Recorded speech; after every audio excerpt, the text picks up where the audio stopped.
নমস্কাৰ বন্ধুসকল, মই হিৰেণ।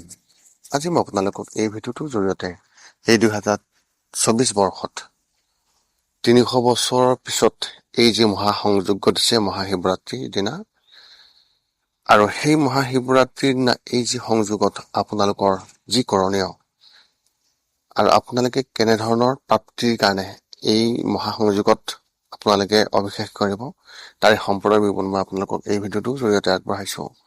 প্ৰথমে মোৰ চেনেলটো আপোনালোকে ছাবস্ক্ৰাইব কৰি ল'ব, যাতে মোৰ পিছৰ ভিডিঅ'বিলাক আপোনালোকে সহজে লাভ কৰিব পাৰে। লগতে মোৰ ভিডিঅ' যদি ভাল লাগে প্ৰথমে লাইক আৰু শ্বেয়াৰ কৰিব, কমেণ্ট কৰি আপোনালোকৰ মনৰ ভাৱ প্ৰকাশ কৰিব। এতিয়া হয় মূল বিষয়লৈ। মহাশিৱৰাত্ৰিত এই 300 বছৰৰ পিছত যি মহাসংযোগ ঘটিছে, আৰু ইয়াতে বিশেষভাৱে 3টা সংযোগ আটাইতকৈ গুৰুত্বপূৰ্ণ। আপোনাৰ প্ৰতিটো ইচ্ছা পূৰণ কৰাৰ বাবে এই মহাসংযোগত আপোনাৰ যি কৰণীয় তাৰে সঠিক সময় আৰু ইয়াৰ সম্পূৰ্ণ বিৱৰণ আপোনালোকৰ আগত আগবঢ়াইছো।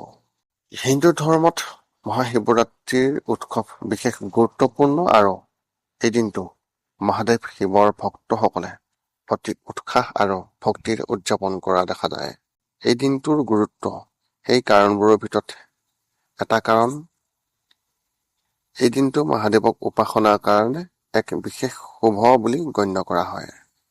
এই দিনটোৰ এই যুগত শিৱৰ অনুগ্ৰহ আৰু আশীৰ্বাদৰ বিষয়ে বিশেষ গুৰুত্ব আছে, আৰু এই দিনটোত ভক্তসকলে ভগৱান শিৱক তেওঁলোকৰ ভক্তি আৰু মৰম আগবঢ়ায়। এই দিনটোৰ শুভ সংযোগত ভক্তসকলে জীৱনত ইতিবাচক পৰিৱৰ্তন অনাত বিশেষ সংকল্প লয়। সেইবাবে মহাশিৱৰাত্ৰিৰ ওপৰত শুভ যুগৰ তাৎপৰ্য আমাৰ আধ্যাত্মিক বিকাশৰ বাবে অত্যন্ত গুৰুত্বপূৰ্ণ। এই 3টা মহাশিৱৰাত্ৰিৰ এই যি মহাসংযোগ, সেই সংযোগত সৰ্বপ্ৰথম শিৱযোগ। এই যুগ ৰাতিপুৱা 10:37 বজাৰ পৰা 4 মাৰ্চলৈ নিশা 12:25 বজালৈ হ'ব। এই যুগত ভগৱান শিৱৰ উপাসনা কৰাটো বিশেষভাৱে ফলপ্ৰসূ বুলি গণ্য কৰা হয়। 2 নম্বৰত ত্ৰিবেদী যুগ। এই যুগত ৰাতিপুৱা 10:36 বজাৰ পৰা 4 মাৰ্চৰ নিশা 12:25 এই যুগত কৰা কাম সফলতাৰ সম্ভাৱনা অত্যন্ত বৃদ্ধি পায়। তৃতীয়ত বৃহস্পতি চন্দ্ৰ যুগ। এই যুগ 4 মাৰ্চৰ সন্ধিয়া 8:04 পৰা 9 মাৰ্চৰ পুৱা 5:56 চলিব। এই যুগত জ্ঞান আৰু শিক্ষাৰ বাবে উপাসনা কৰাটো বিশেষভাৱে ফলপ্ৰসূ বুলি গণ্য কৰা হয়। এই 3টা মহাযুগৰ উপৰিও মহাশিৱৰাত্ৰিত আন কিছুমান শুভ যুগৰ গঠন কৰা হৈছে। ইয়াৰে প্ৰথমটো হৈছে কেদাৰ যুগ। এই যুগ 8 মাৰ্চ 2024 পুৱা 6:26 পৰা 9 মাৰ্চৰ পুৱা 6:17 দ্বিতীয়তে সংখ্যা যুগ। এই যুগ 8 মাৰ্চৰ পৰা পুৱা 6:26 পৰা 9 মাৰ্চৰ পুৱা 6:17 হ'ব।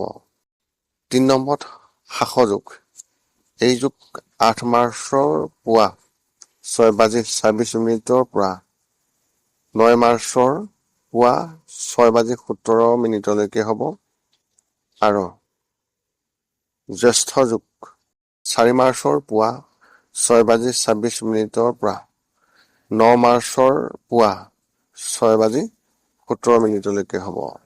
মহাশিৱৰাত্ৰিৰ দিনটো ভগৱান শিৱৰ উপাসনাৰ বাবে বিশেষভাৱে শুভ বুলি গণ্য কৰা হয়। এই দিনটো কৰা উপাসনা বা পূজাবোৰ ভগৱান শিৱৰ আশীৰ্বাদ লাভ কৰাত সৰ্বশ্ৰেষ্ঠ সুযোগ প্ৰদান কৰে। মহাশিৱৰাত্ৰি কেনেদৰে উদযাপন কৰা হ'ব তাৰে বিৱৰণ মই আপোনালোকৰ আগত আগবঢ়াইছো। সৰ্বপ্ৰথম ব্ৰত। মহাশিৱৰাত্ৰিৰ উপাসনা হৈছে ভগৱান শিৱৰ আশীৰ্বাদ প্ৰাপ্ত কৰাৰ এক উৎকৃষ্ট উপায়, আৰু ইয়াৰ উপাসনা মহাশিৱৰাত্ৰিৰ দিনা ভগৱান শিৱক উপাসনা কৰক। আপুনি ৰুদ্ৰাভিষেক, শিৱলিংগক অভিষেক বা আন পূজা বিধি কৰক, মন্ত্ৰ জপ কৰক। মহাশিৱৰাত্ৰিৰ দিনা ওম নমঃ শিৱায় এই মন্ত্ৰ উচ্চাৰণ কৰাটো অতি ফলপ্ৰসূ বুলি গণ্য কৰা হয়। শিৱৰাত্ৰিৰ জাগৰণত অংশগ্ৰহণ কৰক। বহু ঠাইত মহাশিৱৰাত্ৰিৰ দিনা শিৱৰাত্ৰি জাগৰণৰ আয়োজন কৰা হয়। আপুনি এই জাগৰণত অংশগ্ৰহণ কৰি ভগৱান শিৱ উপাসনা কৰিব পাৰে। মহাশিৱৰাত্ৰিৰ দিনটো এটা পবিত্ৰ দিন। এই দিনটোত আপুনি নেতিবাচক চিন্তাৰ পৰা আঁতৰি থাকিব লাগে আৰু ভগৱান শিৱৰ প্ৰতি ভক্তিত নিমগ্ন হৈ থাকিব লাগে। পুনৰ লগ পাম অন্য এটা ভিডিঅ'ত। আজিলৈ ধন্যবাদ।